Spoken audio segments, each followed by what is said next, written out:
Tropical Storm Shawnee has made its way out of the country, but another low-pressure area might just take its place in the next couple of hours. As his chances for a second term in the White House dims, re-electionist President Donald Trump once again repeats unproven fraud claims. With Georgia now appearing to have flipped blue, Democrat Joe Biden is inching closer to the presidency in the United States. He is calling for calm in the face of rising tension in the United States.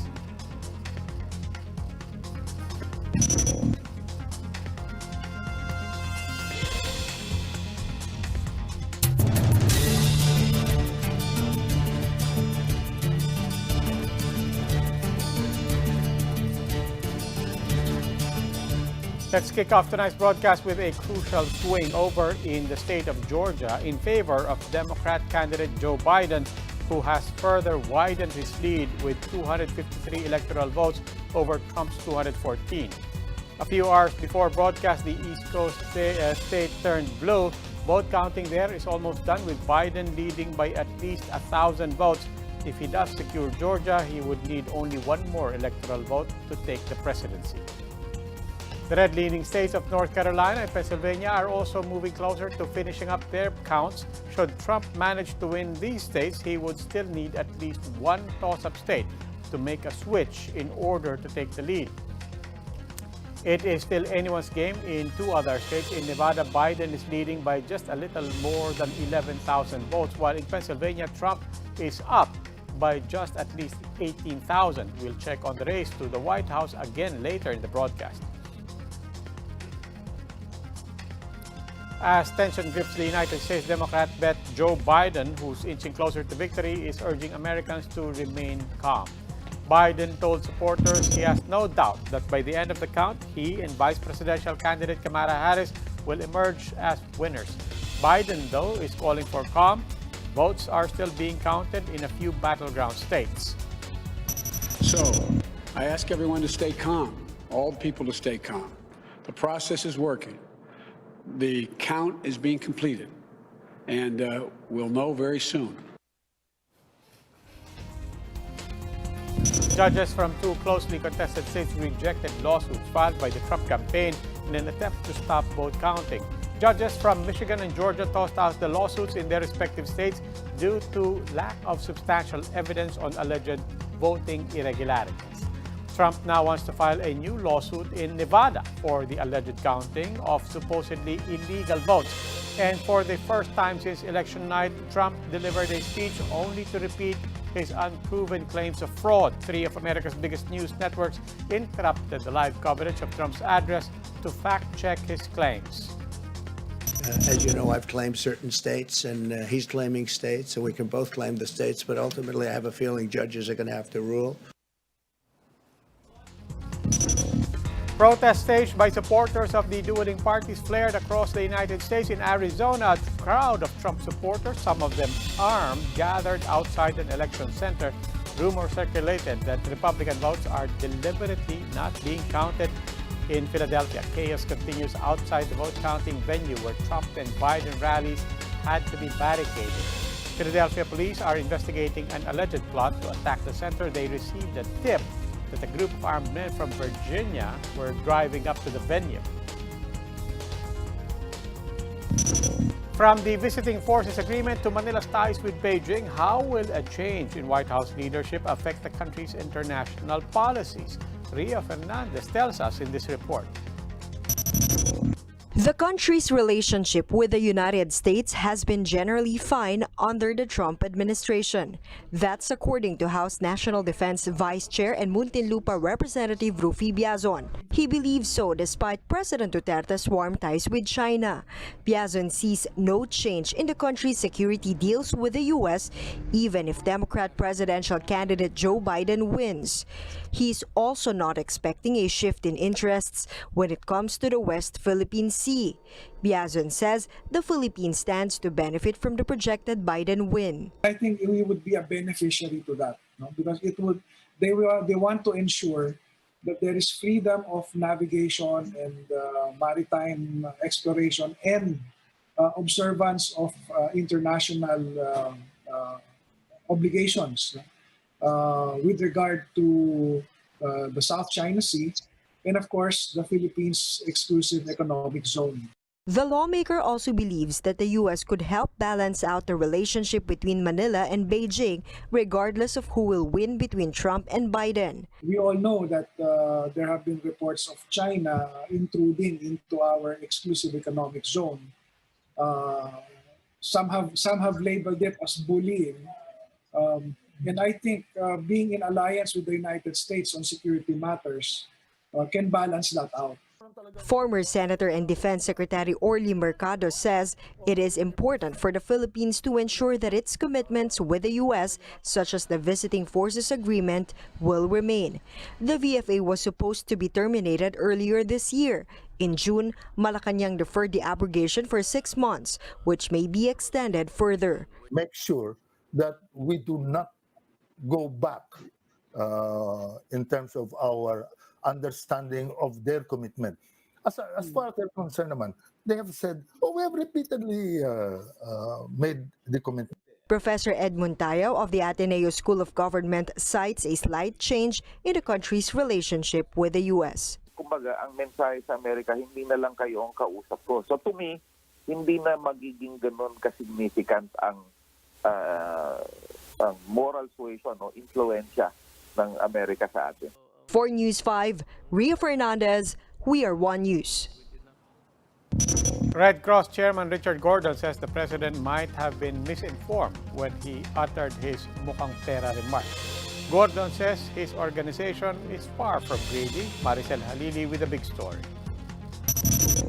Health Secretary Francisco Duque admits that the country's COVID-19 testing capacity dipped for almost 2 weeks. He attributes this to the move of the Philippine Red Cross to halt its PhilHealth-funded tests after the state insurer failed to settle its debt on time. Duque tells President Duterte that 11 government-owned and private laboratories temporarily handled the patients for the time being.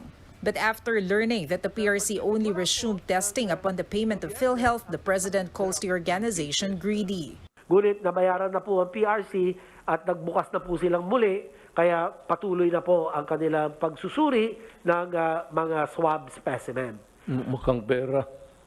PRC Chairman Senator Richard Gordon denies the allegation, adding that the chief executive's remark was unpresidential. Gordon says the president might have been misinformed as Duque's report possibly gave him the wrong impression. He explains that the PRC had already resumed testing last month, even if PhilHealth has not fully paid its debt. PhilHealth still has 377 million pesos outstanding balance after releasing another partial payment of 100 million pesos on Thursday, according to Gordon. The way the predicate was laid by Secretary Duque was wrong. Sabi niya, nag-test na uli ng binayaran. So maybe that's how his take was. But for example, ang test namin ngayon, maabot na halos ng 10,000 na naman. And we never stopped testing. Gordon said PhilHealth is now trying to pay the organization every 3 days. Gordon also assures the government that the PRC will continue negotiating with the state insurer to provide wider testing. When asked what prompted Duterte to describe the PRC as an organization hungry for money, his spokesman has this to say. Let's allow na lang the president to say what he wants to say, and let's let that remain on record. Bahala na po ang PRC to construe what the president said. For News 5, Maricel Halili, We Are One News. We'll go for a quick break. When the big story returns, Shawnee has already exited the country, but a probable tropical depression, Tonyo, might take its place in the next few days. And if you've ever imagined paying taxes via credit card, one lawmaker is pushing just for that. The details next.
Good evening. You're still watching The Big Story.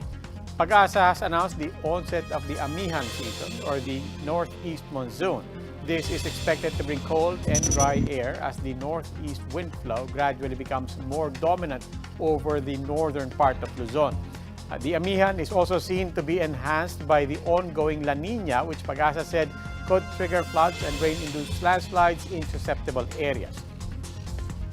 PAGASA says severe tropical storm Shoni was last spotted at 145 kilometers west-northwest of Itbayat, Batanes.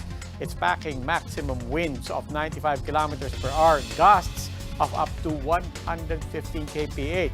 Shoni is expected to exit the Philippine area of responsibility this evening, but is still expected to bring light to moderate rains over Batanes and the Babuyan Islands. But another LPA has entered the Philippine area of responsibility this afternoon at 955 kilometers east of Visayas. This weather disturbance could develop into Tropical Depression Tonyo over the next 36 hours.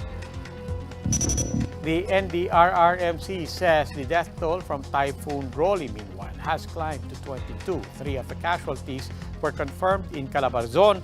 19 were reported in the Bicol region. Typhoons Rolly and Quinta had heavily battered Albay's already ailing tourism sector, which has yet to recover from the pandemic. A look at the industry's plight in Jenny Dongon's report.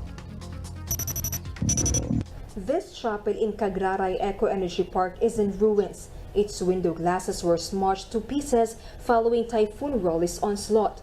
The strong winds and torrential rains dismantled its ceiling and rooftop. Even the crucifix was not spared from the mighty natural force. Caretaker Randy Balido noted that they have just reopened last June. They have yet to recover after shutting down for months due to COVID-19. They will now be forced to cease operations yet again for an undetermined amount of time. Pinupuntan talaga ito po, ma'am. Kasi maganda daw kasi yung view dito, ma'am. Lalo na pag nakita itong chapel, tuwang-tuwa na sila. Tapos itong amphitheater, na pagdating dito nila sa taas, naiukuan nila yung amphitheater. Kaya ngayon po, ma'am, hindi ko alam kung pupuntan pa nila po ito. Rolly's trail of destruction is apparent at the famed Cagsaw ruins in Daraga. More than 100 souvenir stores remain submerged in lahar. Some stall owners try their best to salvage whatever they can from their livelihood. Ito yung peak season namin dahil yung summer. Papasok yung Holy Week. So bawat isa sa amin dito nagma-market ng almost 150 to 200,000 para ilaman sa paninda, ilaman sa tindahan. So time noon, biglang close. So lahat ng mga yung pili nuts, iba mga paninda, lahat nag-expire. The all-terrain vehicles driven by visitors around Mount Mayon were also engulfed by lahar flow. Pagdating ng middle of October, medyo nakakita na kami ng liwanag kasi may pumapasok na, kahit papaano may namimili na. So may dumating na mga ito nga, yung si Quinta at saka itong si Rolly. Ito na yung nangyari sa amin. The Trade Department's Albay office estimates that Rolly had affected at least 100 micro, small, medium enterprises, translating to 45 million pesos in assets. For now, clearing operations in the area continue, while most Daraga residents lick their wounds and wait for electricity to at least get back. For News 5, Jenny Dongon, Year 1 News. And these are the other big stories today. The LTFRB is rolling out its service contracting program for displaced PUV drivers in Metro Manila. The scheme would give drivers salaries covering the cost of service rendered by buses or jeepneys per kilometer on specific routes. It will also be enforced in other regions in the coming weeks. Some 60,000 displaced PUV drivers nationwide will benefit from the program. A bill seeking to allow taxpayers to settle their bills through debit or credit cards is being pushed in the lower house. Parañaque Representative Eric Olivares says the credit or debit card tax payment of 2022 should help reduce tax evasion in the country. He's also vouching for the security of such card payments, citing the one-time password scheme. The LRT-1 is limiting its operations, running only from Central to Balintawak Station and vice versa this afternoon. The Light Rail Manila Corporation explained one of the train sets approaching Hilpuyat Station experienced a catenary issue at around 2 p.m. The management says all passengers inside the affected train had been assisted. After drawing mixed reactions over their Manila Bay White Sand project, the DNR is now turning its eyes on one of the Bay Area's perennial problems, poor water quality. Shaila Francisco has the details. The 7 buoys will be positioned separately in parts of Manila Bay. But these aren't just any buoy. This will monitor the quality of the waters in Parañaque and Pasay. This equipment from SM Prime will provide real-time data which will be transmitted to the Environment Department. It will help craft programs that will improve the water quality in the area. Latest data from the DNR show that fecal coliform in the water of Parañaque and Pasay are way beyond the standard level for swimming. Ang ginagawa natin kasi ngayon, kukuha tayo ng water sample there, dadalhin sa laboratory, malalaman pa natin itong sa 2 araw. Dapat na itong establishments dito ay may STP, tutulong din po kami sa DENR, magtutulungan po kami dahil sa tingin ko isa yan talaga sa solusyon. This is the latest partnership between the DNR and the private sector in rehabilitating Manila Bay. The DNR plans to inspect water treatment plants of establishments in the area. They want to check whether there are illegal pipes releasing untreated wastewater like the one found in Baywalk. As for the rehabilitation of the other parts of Manila Bay, the DNR targets to put up more water quality monitoring equipment along the Baywalk area. Meanwhile, Senator Francis Kiko Pangilinan filed a resolution seeking to investigate the environmental and public health risks, the sustainability, and the legality of the Manila Beach Nourishment Project. In a statement, Pangilinan said the project, which involved the dumping of crushed dolomites, is wasteful and unnecessary. He said the multi-million peso fund for the project should have been used for COVID response, among others. The DNR said they are ready to face any probe and defend the beautification project in Manila Bay. For News 5, Shaila Francisco, we are One News. We'll take another break. When we return. The government has formed a vaccine cluster to take over the country's immunization program. And we'll take another look at the nail-biter vote count in the United States. Stay with us here on One News.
Good evening, I'm Robbie Alampay. You're still watching The Big Story. Authorities are ramping up their preparations for the much-anticipated COVID-19 vaccines. None of the late-stage trial applicants, though, have completed the requirements. Greg Gregorio tells us more. The government has created a vaccine cluster that will handle the purchase and distribution of shots across the country once available. It will be led by Vaccine SAR and National Task Force Against COVID-19 Chief Implementer Carlito Galvez Jr.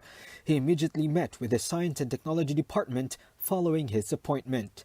DOST Secretary Fortunato de la Peña says the current sub-technical working group on vaccine development has been transformed into a task group on technical evaluation and selection. Sabi nila sa amin sa IATF from Secretary Duque, yes, kasama ang economics part, yung costings. Kaya we will just stick to our assignment.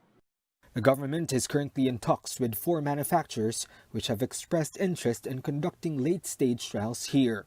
As for the World Health Organization Solidarity trial in the country, De La Peña says there is still no finalist of vaccine candidates that will be included. The Solidarity trials are supposed to begin in December. The Health Department meanwhile admits facing hiccups in the Amihan trials. Out of the target 100 mild COVID-19 patients, only 4 have signed up. Baka pwedeng mag-re-strategize at mag-revise ng protocol ang clinical trial team para magkaroon pa ng expansion.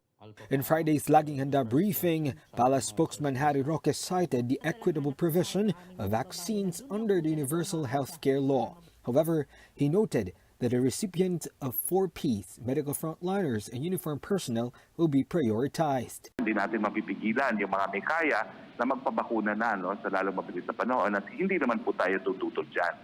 The DOH is also working with the Trade Department to determine a price range for COVID testing kits. Yung ibang laboratorio, they use the manual method.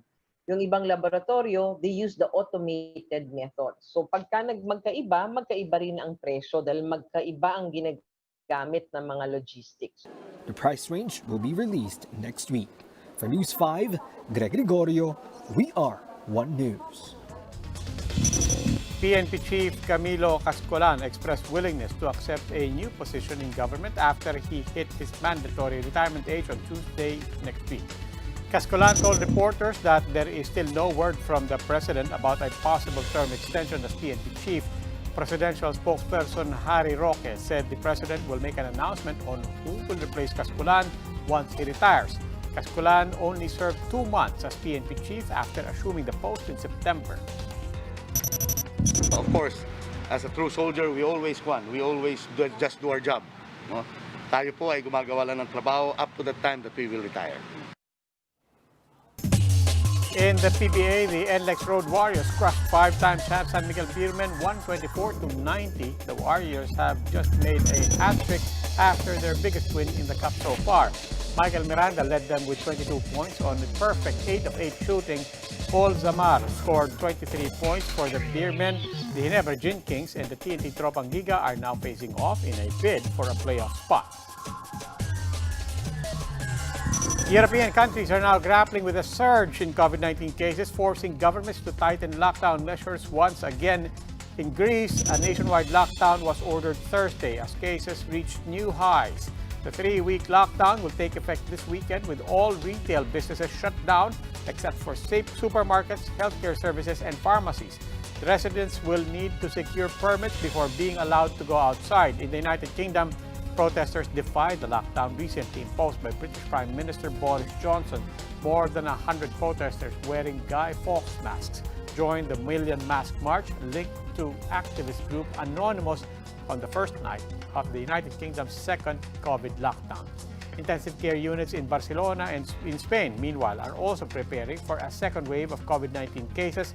Authorities fear a shortage in medical staff and a collapse in the healthcare system if infections continue to rise. In France, where there has been a total of more than 1.6 million cases, the government has also imposed a second lockdown in an effort to plug the virus spread. Non-essential shops have been closed, meetings and public gatherings have been suspended, and children aged 6 and more and over are required to wear face masks. Now, uncertain of what the next 4 years will be like for the United States, leave it to the animal experts. Caretakers at a zoo in Siberia placed 2 watermelons portraying U.S. presidential candidates Donald Trump and Joe Biden Male brown bear took a brief moment of hesitation, but eventually he picked Biden by eagerly sinking its teeth into the fruit. Two tigers in the same zoo took some time playing around with the image of Biden before finally picking the Trump watermelon. Biden currently leads both the projected popular and the electoral college votes. Speaking of which, let's check back on the U.S. presidential race. We still see Biden still leading the tally with 253 electoral votes. Trump's numbers were unchanged since yesterday at 214 electoral votes. Georgia, so far, is still leaning blue, with Biden up by a slim margin of at least 1,000 votes. The state has 16 electoral votes, which would catapult Biden to a presumptive win if votes manage to stay within course. Aside from Pennsylvania and North Carolina, which are still favoring Republicans, Trump would need one more state to swing red in order to overtake Biden. And that wraps up today's big story. Catch us again on Monday at 8 p.m. on Signal Channels 8 and 250. Please like our Facebook page, One News. For more in-depth analysis, visit our webpage, onenews.ph. I'm Robbie Alampay. We are One News. Good evening.